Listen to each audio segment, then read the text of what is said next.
Hi friends, இது கஸ்ட் Taylor YouTube channel. நம்ம channel நீங்கள் இன்னும் சப்ஸ்கிரைப் பண்ணாமல் இருந்தீங்கன்னா கீழே சப்ஸ்கிரைப் பட்டன் இருக்கும், ப்ரெஸ் பண்ணி சப்ஸ்கிரைப் பண்ணி வச்சுக்கோங்க. நான் வந்து டெய்லரிங் மெஷின் பற்றி நிறைய டவுட்ஸ் வந்து அதுக்கான வீடியோ கொடுத்துருக்கேன், நிறைய டிப்ஸாகவும் கொடுத்துருக்குறேன். ஆனால் வந்து திரும்ப திரும்ப வந்து கேட்டுக்கிட்டே இருக்கிறீங்க. ஸோ நீங்கள் அதிகமாக கேட்ட டவுட்ஸ்க்கான வீடியோவை பார்த்துடலாம். ஃபஸ்ட்டு வந்து பார்த்திங்கன்னா, மெஷின் வந்து ஹெவியாக துணி வச்சா கட் ஆகிக்கிட்டே இருக்குது அப்படின்னு வந்து கேட்டிருந்தீங்க. ஸோ வந்து பார்த்திங்கன்னா, நமக்கு இப்போ நான் வச்சுருக்கிறது வந்து பெரிய மிஷினு, மோட்ரு வந்து செட் பண்ணியிருக்கேன். சரிங்களா? இப்போ வந்து மெஷின் உங்களுக்கு வந்து நூல் கட் ஆகுது அப்படின்னா, ஊசி வந்து நீங்கள் சரியாக போடாமல் இருந்திருப்பீங்க. ஊசியை சரியாக போட்டுக்கோங்க. அதே போல் சின்ன மிஷினாக இருந்தால் சின்ன மிஷினுக்கு இவ்வளோ தான் துணி தைக்கலாம் அப்படின்ற ஒரு அளவு தான், அதுக்கு மேலே தைக்க முடியாது. ஸோ இல்லைங்க, நான் வச்சுருக்கிறது பெரிய மிஷின் தான். ஆனாலுமே அந்த மிஷின்லேயே வந்து எல்லாருமே தைக்கிற ஒரு துணியை கூட என்னோடய மிஷினில் தைக்க முடியல அப்படின்னு நீங்கள் சொல்லிருந்தீங்கன்னா, இந்த மிதி இருக்குது பாருங்கள், இந்த மிதியை வந்து நமக்கு வந்து கொஞ்சம் இந்த மேலே வந்து லேசாக வந்து ஏற்றி விடுவாங்க. நீங்கள் உங்களுக்கு தெரியல அப்படின்னா நீங்கள் வந்து மெஷின் சரி பண்ணுறவங்கள்ட்ட கொடுங்க. இப்போ இந்த மிதியை வந்து லேசாக மேலே தூக்கி இருக்கணும். சிலருக்கு வந்து பார்த்திங்கன்னா தைச்சி இறங்கி போயிருக்கும். இப்போ எனக்குமே இறங்கியிருக்கும். பார்த்திங்கன்னா கேப்பே இருக்காது. நான் என்ன செய்வேன்னா, அந்த டைமில் இப்போ டக்குன்னு வந்து நம்ம யார்கிட்ட கொண்டு போய் காட்ட முடியாது. பாருங்கள், லேசாக வந்து இப்படி நல்லா தூக்கிப்பேன். நல்லா கொஞ்சம் அழுத்தி பிடிச்சிட்டேன்னா மிதி வந்து இன்னும் கொஞ்சம் தூக்கலாக இருக்கும். இப்போ நார்மலாக கிளிப்பு வந்து நான் மேலே ஏற்றி தான் விட்டுருக்குறேன். இப்போ மேலே ஏற்றி இருக்கிறத விடவே நான் கொஞ்சம் வந்து இந்த கிளிப்பை வந்து லேசாக அப்படி தூக்கி பிடிச்சேன்னா இன்னும் கொஞ்சம் மேலே ஏறும் பாருங்கள். இப்போ ஏற்றி இருக்கு, இதை விட இன்னும் கொஞ்சம் மேலே ஏறும் பாருங்கள், கொஞ்சம் ஏறுது பாருங்கள். ஸோ வந்து ரொம்ப ஹெவியாக நான் வந்து, ஏன்னா எனக்குமே நல்லா மீதி இறங்கிடுச்சு. ஏதோ ரிப்பேர்னு சொல்லிட்டு எனக்கு ஒரு 2 மாதம் முன்னாடி ஒரு மெக்கானிக்கிட்ட கொண்டு போய் கொடுத்துருந்தேன். அவர் என்ன பண்ணிட்டாருன்னா மிதியை இறக்கி வச்சிட்டாரு. நான் வந்து போகலை, எங்கள் வீட்டில் போயிருந்தாங்க. ஸோ வந்து பார்த்திங்கன்னா இந்த மிதி இறக்கி வச்சிட்டாங்க. எனக்கு வந்து ஒரு நார்மலாக இடுப்புக்கு துணியை மடித்து வச்சு தைக்கணும் அப்படின்னாவே என்ன பண்ணுன்னா ரொம்ப திக்காக தான் இருக்கும், கொஞ்சம் ஹெவியாக ஓடுற மாதிரி இருக்கும். ஸோ நான் என்ன பண்ணுவேன்னா கொஞ்சம் தூக்கி வச்சு தான் வைப்பேன். இல்லைனா இதை வந்து கொஞ்சம் மேலே ஏற்றி விடணும்.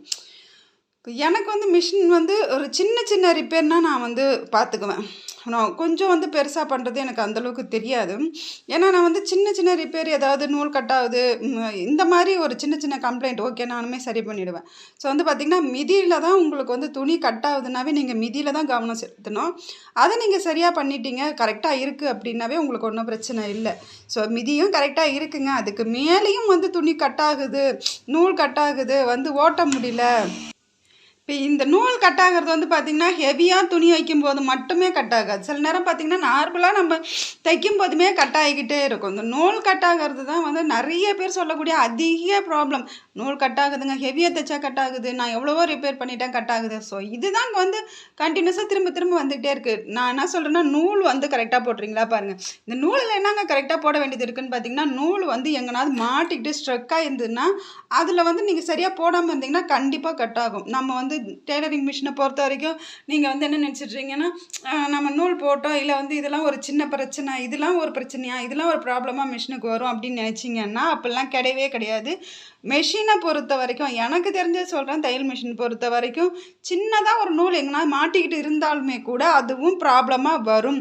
அதனால நம்ம வந்து நூலை கரெக்டாக போட்டிருக்கோமா, ஊசியை கரெக்டாக போட்டிருக்கோமா, இந்த த்ரெட்டை வந்து நம்ம கரெக்டாக கோத்துருக்கோமா, இந்த எல்லாத்தையுமே பார்க்கணும். இந்த நமக்கு வந்து டென்ஷன் வந்து அட்ஜஸ்ட் பண்ணுறதும் சரி, நீங்கள் அந்த நூல் லூப் அடிக்காமல் ஓட்டுறதும் சரி, இது எல்லாமே ரொம்ப முக்கியம். மிஷினை பொறுத்த வரைக்கும் நீங்கள் வந்து மெயினாக நான் என்ன சொல்லுவேன், நீங்கள் இதெல்லாம் பண்ணுறதை விட மெயின் வந்து நீங்கள் ரெகுலராக ஆயில் போட்டிருக்கணும். மிஷினுக்கு 2 ப்ளவுஸு 3 ப்ளவுஸ் தைச்சிட்டாவே ஆயில் போட்டு நல்லா ஃபுல்லாக கம்ப்ளீட்டாக தொடச்சி விடணும்.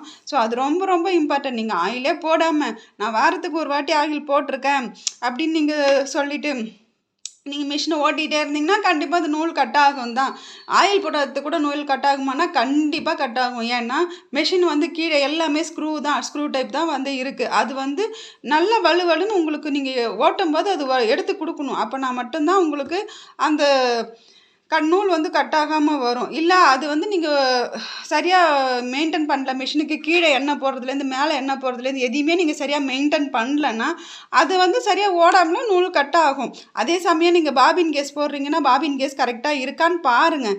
பாபின் கேஸில் கரெக்டாக நூல் சுற்றிருக்கோமா, அதில் கரெக்டாக வெளில எடுத்து விட்டுருக்கோமான்னு பாருங்கள். அதே போல் கரெக்டாக வந்து உள்ளே வச்சுருக்கீங்களா, அதை வந்து நமக்கு அந்த கிளிப்பை எடுத்து நீங்கள் உள்ளே வைக்கும்போது ஒரு சத்தம் வரும். நமக்கு அது போய் இந்த கிளிப்பு போய் அதில் ஃபிட் ஆகிடுச்சுன்னு நமக்கு கரெக்டாக தெரியும். ஸோ அந்த சத்தம் வராமல் நீங்கள் போட்டிருந்தாலும் நூல் வந்து கட் ஆகும். ஒரு சின்ன பிரச்சனையும் உங்களுக்கு தையல் மிஷினில் வந்து கொஞ்சம் பெருசாக தான் தெரியும். ஆனால் அந்த சின்ன சின்ன விஷயங்களை நீங்கள் கற்றுக்கிட்டீங்க.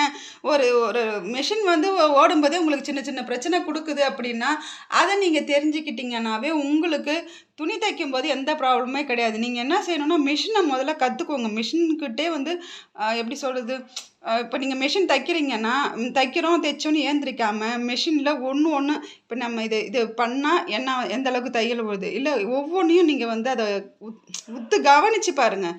ஃபஸ்ட் அப்போ தான் உங்களுக்கு அந்த மிஷினோட அனுபவம் என்னங்கிறது தெரியும். ஸோ வந்து நீங்கள் எல்லா டெய்லருமே இதுதான் ஃபாலோ பண்ணுறாங்க.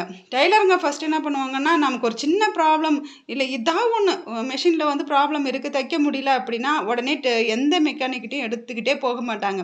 அவங்க ஃபஸ்ட்டு என்ன பண்ணுவாங்க அப்படின்னா அவங்க முதல்ல மிஷினை நல்லா வந்து கவனிப்பாங்க. எந்த இடத்துல நமக்கு பிரச்சனை வருது எதெல்லாம் சரி பண்ணி பார்க்கலான்னு ஃபஸ்ட்டு அவங்களே வந்து ஒவ்வொன்றையும் ஆயில் போடுறதுலேருந்து கரெக்டாக எல்லாமே வச்சுருக்கோமா அப்படிங்கிற பார்க்கறதுலேருந்து எல்லாத்தையுமே அவங்க வந்து பார்த்துப்பாங்க.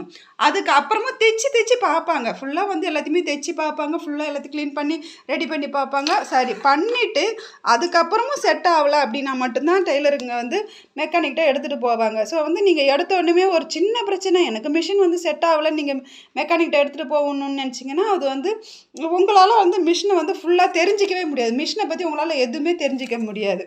இது வந்து பார்த்திங்கன்னா இப்போ பாபின் கேஸ் போடுற இடத்துலலாம் வந்து நூல் மாதிரி குட்டி குட்டியாக நம்ம தைக்கிற நூல் இருக்கும். இதெல்லாம் எப்படி எடுக்குதுன்னு நான் ஏற்கனவே ஒரு வீடியோவில் வந்து சொல்லியிருக்கிறேன். அதாவது அந்த த்ரெட்டை வந்து கட் பண்ணும்போது ஒரு ஸ்பாஞ்ச் மாதிரி வந்து அதில் போய் சேகரிச்சிக்கும். ஸோ இதெல்லாமே நீங்கள் எடுத்து விடுறது ரொம்பவே நல்லது. முதல்ல வந்து கீழேயும் சரி மேலே எல்லா இடத்துலையுமே நீங்கள் வந்து ஆயில் போட்டு விடுங்க.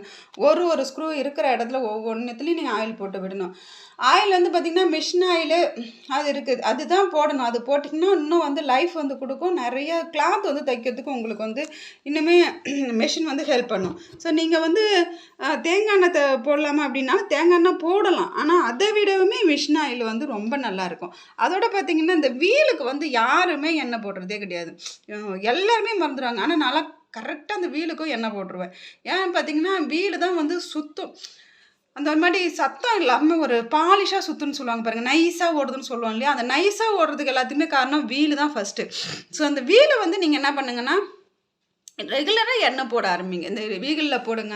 இப்போ இந்த மாதிரி டைட் தையல் போடுவோம் பாருங்கள். இந்த டைட் தையலில் சில மிஷின் பார்த்திங்கன்னா ரொம்ப டைட்டாக இருக்கும், அழுத்தவே முடியாது. ஆனால் பார்த்திங்கன்னா இதில் எண்ணெய் போடுறது இல்லை, ஆனால் இதுலேயும் எண்ணெய் போடணும். மிஷினை பொறுத்த வரைக்கும் ஒரு சின்ன பாட்டை வந்து நீங்கள் வந்து எண்ணெய் போட்டிங்கன்னாவே உங்களுக்கு அது வந்து லைஃப் லாங் வரும். மிஷின் வந்து தையல் மிஷின் பொறுத்த வரைக்கும் இப்பயுமே சரி ரொம்ப வருஷம் அந்த பழைய மாடல் ஃபஸ்ட்டு வந்த மாடல் வச்சு தைக்கிற டெய்லர்ஸ் எல்லாமே இருக்காங்க. ஆனால் இப்போ உள்ளவங்களாம் என்ன பண்ணுவாங்க அப்படின்னு பார்த்தீங்கன்னா இந்த மிஷின் ஓடலையா அடிக்கடி ரிப்பேர் கொடுக்குதா உடனே வேறு மிஷின் மாற்று. ஸோ வந்து மிஷின் பொறுத்த வரைக்கும் மிஷினில் எந்த ப்ராப்ளமே இருக்காது. நம்ம புதுசாக மிஷின் வாங்கும்போது மிஷின் வந்து அதுக்கு உரிய ஒரு அந்த புது தயாரிப்புன்னு சொல்லுவாங்க பாருங்கள், அதுபடி தான் இருக்கும். நம்ம தான் அதை ஆயில் போட்டு நம்மளோட பழக்கத்துக்கு கரெக்டாக என்னென்னு பார்த்து கொண்டுட்டு வரணும். ஸோ இதெல்லாம் என்னோடதெல்லாம் பார்த்திங்கன்னா நான் மிதியெல்லாம் மாற்றிருப்பேன். மிதி வந்து ஃபஸ்ட்டு ஒரு சில்வர் மிதி இருக்கும். எனக்கு வந்து ஹெவி கிளாத் இப்போ நான் பேக்லாம் தைக்கும்போது வந்து பார்த்திங்கன்னா எனக்கு உடஞ்சிருது. அதனால் இதை வந்து ஃபுல்லாக மாற்றிட்டேன். நான் இது செட்டடாக மாற்றிட்டு பித்தளையில் எடுத்து போட்டிருக்கிறேன். ஸோ நமக்கு தேவையான சின்னதை வந்து செஞ்சுக்கணும். இப்போ நான் மிஷின் வாங்கும்போது பார்த்திங்கன்னா இதில் வந்து என்ன பண்ணுச்சுன்னா ஒரு பிளேட்டு மாதிரி இருந்துட்டு நீட்டாக இங்கே ஒரு கம்பி மாதிரி இருந்தது. இந்த கம்பியில் தான் இந்த நூலை வந்து போடணும். அப்படி தான் இதோட மாடலு. நான் மிஷின் கடையில் கொடுத்து மெக்கானிக்கிட்ட கொடுக்கும்போது நான் ஒரு சர்வீஸ் வந்து கொடுத்துருந்தேன். ஸோ ஒரு சர்வீஸ் வந்து வருஷத்துக்கு ஒரு தடவையும் பண்ணலாம். நான் என்ன பண்ணுவேன்னா ரொம்ப நாள் கழித்து தான் பண்ணுவேன். ஸோ ரொம்ப நாள் ஆயிடுச்சுன்னு ஒரு சர்வீஸ் கொடுக்கும்போது அவங்கள்ட்ட கொடுத்துருந்தேன். அதுக்கப்புறம் இந்த கிளிப்பு வந்து எனக்கு மாற்றி கொடுங்க, நூல் வந்து கட் ஆகிட்டு அதில் போய் என்ன பண்ணுவேன்னா நூல் போய் இந்த இது போய் இந்த அடி போய் இந்த நூலில் இந்த ஸ்க்ரூவில் போய் என்ன பண்ணால் மாட்டிக்கும். இப்போ மாட்டிக்கிட்டு எனக்கு கட் ஆகிக்கிட்டே இருந்துச்சு. இது ரொம்ப டிஸ்டர்பன்ஸாக இருந்தது. சரின்ட்டு ஒரே தெரியாக இதையும் மாற்றிட்டு அப்புறம் எனக்கு பிடிச்ச மாடலே அவங்க போட்டு கொடுத்தாங்க. அதுமாரி போட்டு தான் நான் எடுத்துகிட்டு வந்தேன். ஸோ வந்து மெஷினில் வந்து நமக்கு ஏற்ற மாதிரி சின்ன விஷயங்களை மாற்றி நம்ம கரெக்டாக வந்து யூஸ் பண்ணிக்கலாம். மிஷினை பொறுத்த வரைக்கும் மிஷினால் எந்த ப்ராப்ளமுமே வராது. ஸோ தையல் மிஷினை பொறுத்த வரைக்கும் சின்னதாக வந்து உங்களுக்கு விஷயங்கள் தெரிஞ்சிருக்கும் அப்படின்னு நினைக்கிறேன். பிகினர்ஸ்க்கு இந்த வீடியோ கண்டிப்பாக யூஸ்ஃபுல்லாக இருந்திருக்கும். அப்படி இருந்துச்சுன்னா உங்களோட லைக்கு கொடுங்க, உங்களோட கமெண்ட் கொடுங்க, அட்லீஸ்ட் ஒரு ஹாய் சொல்லுங்கள். Thank you friends.